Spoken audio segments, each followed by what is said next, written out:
वीर एक उभरता हुआ लेखक था। शहर की चकाचौंध से दूर पहाड़ों के पास एक शांत गांव में अकेला रहने आ गया था। उसकी पत्नी नैना की 1 साल पहले सड़क हादसे में मौत हो गई थी। वीर के लिए वो सिर्फ पत्नी नहीं, उसकी रूह थी। नैना के जाने के बाद उसने लिखना छोड़ दिया, बोलना बंद कर दिया। उसके पास बस एक चीज बची थी, नैना की डायरी। डायरी के हर पन्ने में नैना की बातें थीं। तुम्हारी पसंदीदा चाय, मेरी पसंदीदा साड़ी, हमारा सपना।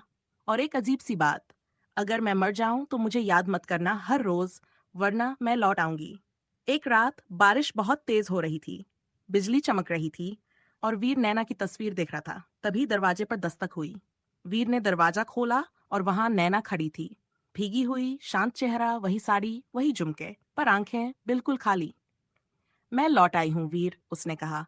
तुमने मुझे रोका नहीं, तुमने मुझे बुला लिया। वीर कुछ नहीं समझ पाया। डर, प्यार और हैरानी तीनों में झगड़ा हुआ। नैना हर रात आने लगी। वो बातें करती, वही पसंदीदा चाय मांगती और वीर को गले लगाकर कहती, अगर तुम मुझे सच में चाहते हो तो मेरे साथ चलो, हमेशा के लिए। वीर अंदर ही अंदर कमजोर होता जा रहा था। उसका शरीर थकने लगा, नींद गायब हो गई। डॉक्टरों को कुछ समझ नहीं आ रहा था, लेकिन वीर जानता था नैना उसे अपनी दुनिया में खींच रही थी। एक रात नैना ने पूछा, तुम मुझे याद करते रहोगे या मुझे आजाद करोगे? वीर ने कांपते हाथों से नैना की डायरी जलाई। जैसे ही डायरी राख हुई, नैना की परछाई गायब हो गई। 6 महीने बाद वीर थोड़ा सामान्य हुआ। उसने गांव के बच्चों को पढ़ाना शुरू किया, अपनी किताबें दोबारा लिखनी शुरू की। फिर एक दिन एक लड़की उसके घर आई, आर्या। मैं नैना की बहन हूं, उसने कहा। वीर चौंक गया। नैना ने कभी नहीं बताया कि उसकी कोई बहन भी है। आर्या ने बताया कि नैना की आत्मा अधूरी है। तुमने उसे आजाद नहीं किया वीर, तुमने बस उसकी यादों को जला दिया, उसकी आत्मा को नहीं। वो अभी यही है, गुस्से में, इंतजार में। उसी रात वीर को एक सपना आया। नैना एक शीशे के पीछे कैद थी। तुमने मुझे मारा नहीं वीर, तुमने मुझे जकड़ लिया।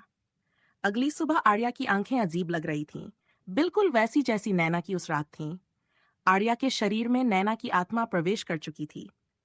अब वीर को एक बार फिर फैसला लेना था। या तो वो खुद नैना के साथ उस अधूरी दुनिया में चला जाए, या फिर उसे पूर्ण विदाई दे, उसकी आत्मा को मुक्त कर दे। वीर और आर्या ने उस जगह जाकर एक विशेष पूजा की जहां नैना की मौत हुई थी। वहां वीर ने नैना की एक तस्वीर रखी, फूल चढ़ाए और कहा, माफ करना नैना, तुम्हें रोकना मेरा स्वार्थ था। अब तुम्हें जाने दे रहा हूं। अब तुम्हारा सच्चा प्यार तुम्हें मुक्त करता है। जैसे ही पूजा पूरी हुई, आर्या बेहोश होकर गिर पड़ी और हवा में नैना की आखिरी फुसफुसाहट सुनाई दी, अब भी तुमसे प्यार है। उस महीने बाद वीर अब पूरी तरह बदल चुका था। वह बच्चों को पढ़ाता, कहानियां लिखता, लोगों के बीच हंसता भी था। उसकी किताब वापसी बेस्टसेलर बन चुकी थी, एक सच्ची कहानी जो सबको झकझोर देती थी। आर्या अब गांव में ही रहती थी, एक लाइब्रेरी संभालती थी। वीर और आर्या में एक गहरी दोस्ती बन गई थी। धीरे धीरे वो वीर की जिंदगी में एक नई उम्मीद बन रही थी। लेकिन रातों में एक अजीब सी बेचैनी लौटने लगी थी। वीर को बार बार ऐसा लगता कि कोई उसे देख रहा है। हर आईने में उसे कोई चेहरा दिखता, धुंधला पर बहुत जाना पहचाना। एक दिन वीर अपने कमरे में बैठा था। उसने आईने में देखा और अचानक बिजली चली गई। जब लाइट आई तो आईने में एक उंगली से लिखा हुआ था, तुम्हें लगा मैं गई हूं? वीर घबरा गया। उसने आईना साफ किया, पर वो निशान वहीं था। वो दौड़ता हुआ आर्या के पास गया। आर्या ने बहुत सोचकर कहा, शायद आत्मा तो मुक्त हुई थी, लेकिन कोई याद अभी भी जिंदा है। आईने कभी कभी आत्माओं के लिए खुला द्वार होते हैं। कुछ दिनों बाद गांव में एक नई लड़की आई, सुंदर, रहस्यमयी और बहुत शांत। उसने वीर की किताब पढ़ी थी और उससे मिलना चाहती थी। वीर को अनवी अजीब तरह से जानी पहचानी लगती थी। उसकी मुस्कान, उसकी चाल, मानो नैना की परछाई हो। आर्या ने वीर को चेतावनी दी, इस बार जो आया है वो सिर्फ आत्मा नहीं, वो रूप बदल कर लौटी है। वीर ने एक रात अनवी का पीछा किया। वो लड़की जंगल में एक पुराने मंदिर के खंडहर में गई और वहां किसी से बात कर रही थी, पर वहां कोई नहीं था। वीर ने आवाज दी, अनवी। उसने पीछे मुड़कर कहा, मैं तो हमेशा यहीं थी वीर, बस तुमने देखना बंद कर दिया था। अनवी के चेहरे पर नैना की झलक आ गई। वीर को समझ आ गया, नैना की आत्मा अब किसी शरीर में समा चुकी है। उसने नई जिंदगी का रास्ता ढूंढ लिया है। लेकिन सवाल यह था, क्या वो अब भी वीर से प्यार करती है या सिर्फ बदला लेने आई है? अब वीर की हर सुबह का हिस्सा बन चुका है। वो उसमें खुद को नहीं, अपनी बीती मोहब्बत की परछाई को देखता है। और कभी कभी वो परछाई मुस्कुराकर कहती है, ये तो बस एक और वापसी है। अब वीर के सामने सवाल है, क्या ये सिर्फ भ्रम है या नैना वाकई लौट आई है? अनवी अब वीर के बहुत करीब आ चुकी थी। उसकी बातें, पसंद, छोटी छोटी आदतें, सब कुछ वैसा ही था जैसे नैना की। पर वीर ने खुद से एक वादा किया था, पिछले रिश्तों की परछाइयों में भविष्य नहीं ढूंढेगा। लेकिन फिर एक और हादसा हुआ। गांव के एक मंदिर में आर्या बेहोश मिली। उसके शरीर पर किसी ने सिंदूर से एक वाक्य लिखा था, श्राप तब तक नहीं टूटेगा जब तक सब कुछ दोबारा ना जले। आर्या को होश आया तो वो चीखने लगी, अनवी नैना नहीं है, वो कुछ और है। वो रुक नहीं रही। वीर अब सब समझ गया था।